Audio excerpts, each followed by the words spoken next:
Baik.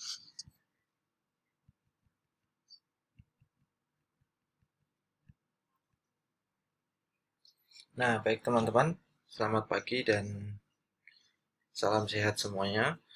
Pagi ini kita akan bicara tentang objek material dan objek formal dalam penelitian ya.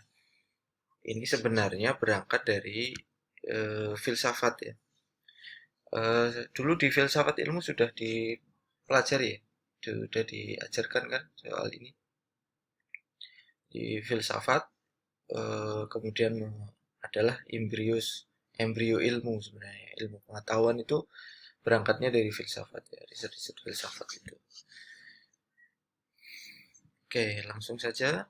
Apa sih objek material itu? Objek material itu dalam filsafat itu biasanya sesuatu yang realitasnya ada. Jadi baik terlihat maupun tidak. Jadi di sini objek yang diteliti. Kalau dalam penelitian ya objek yang diselidiki, objek yang diteliti, dan objek yang dipelajari. Apa itu? Paham nggak ini? Nah, yang dimaksud realitasnya ada. Karena penelitian itu kan sifatnya berasal dari empiris ya, sesuatu yang empiris ya. Nah, tetapi yang tidak empiris itu kan bukan berarti tidak melulu yang terlihat ya. Misalnya Anda mengkaji dalam kajian tafsir nih misalnya atau dalam kajian studi Islam, eh, misalnya kita mengkaji Al-Qur'an ini. Ini kan terlihat nih mushafnya misalnya atau ayat-ayatnya. Tetapi di dalamnya misalnya Anda mengkaji konsep neraka, konsep surga, konsep malaikat. Ah, ini kan nggak kelihatan, tetapi kan ada gitu ya. Bagi orang Muslim ini dipercaya ini ada gitu. Bahkan di semua bisa jadi di semua agama ini mengajarkan tentang konsep surga dan neraka. Artinya ini ada diyakini ada oleh semua manusia gitu. Meskipun nanti interpretasinya sendiri-sendiri. Nah, ini ya yang dimaksud dengan objek material gitu ya, yang akan diteliti apa sebenarnya konsep neraka, apa sebenarnya konsep surga, atau bagaimana mushaf Al-Qur'an abad ke 18, abad ke 19 misalnya kayak gitu. Atau sekarang abad ke 20. Itu bagaimana mushafnya itu terjadi pergeseran-pergeseran kan? Nah, itu objek material. Kalau objek formal itu cara yang digunakan untuk mengetahui ilmu itu. Paham nggak ya ini?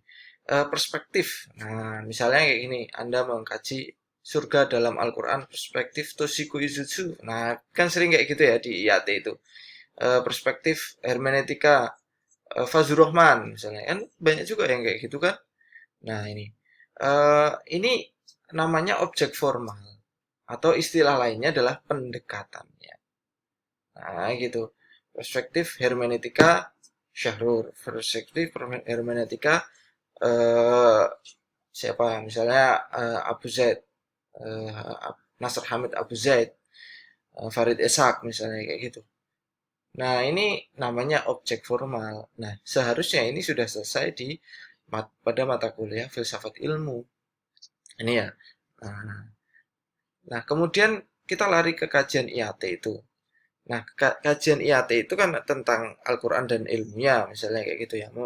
Maka memposisikan Al-Quran dan ulumul Qurannya, misalnya apa ya? Asbabun nuzulnya. Nah, itu. Asbabun nuzul ya berarti objek formalnya, objek materialnya adalah asbabun nuzul gitu.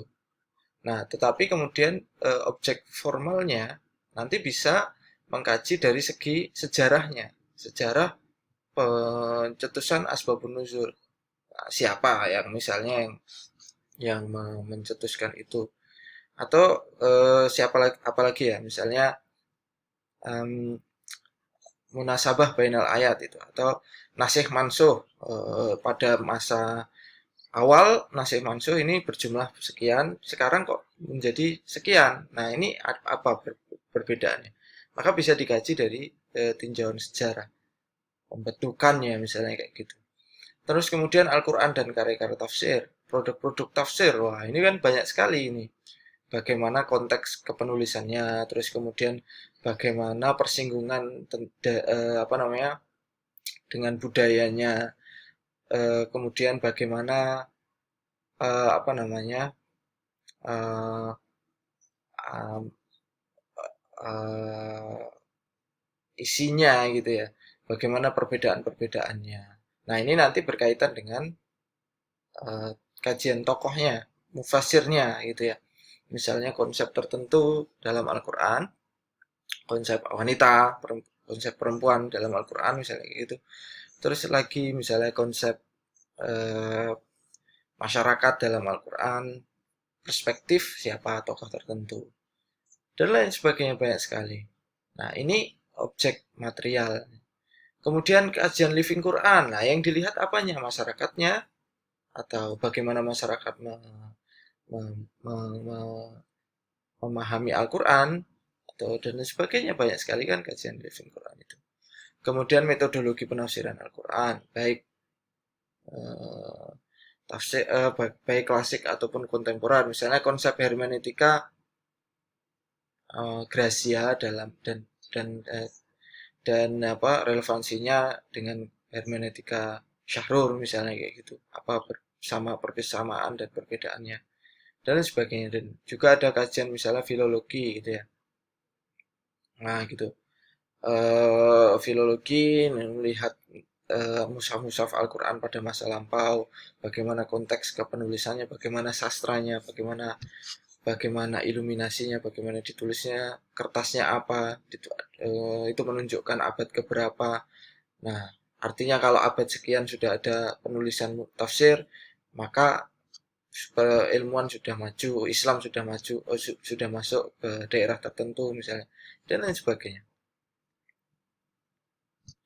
Nah, kemudian tadi ya, ini sekaligus nanti ada objek formalnya, pendekatannya. Studi ayat Al-Quran. Nanti ada pendekatan tafsir maudhu'i, kemudian pendekatan hermeneutika, semiotika, dan linguistik lainnya, aspek kebahasaan lainnya gitu ya. Nah, kemudian tokoh studi kitab studi tokoh dan kitab tafsir. Kita bisa melihat dari hermeneutikanya.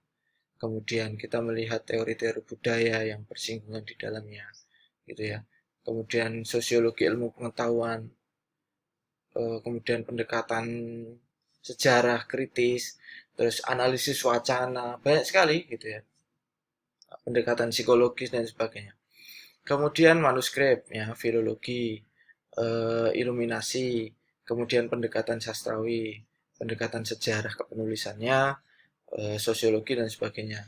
Visual Islam, misalnya kajian mushaf kontemporer, ada visual Islam, kajian Al-Quran kontemporer atau mushaf misalnya Things and Materiality, Soundscape, melihat bagaimana Al-Quran itu dibaca di beberapa belahan dunia, di beberapa daerah di Indonesia.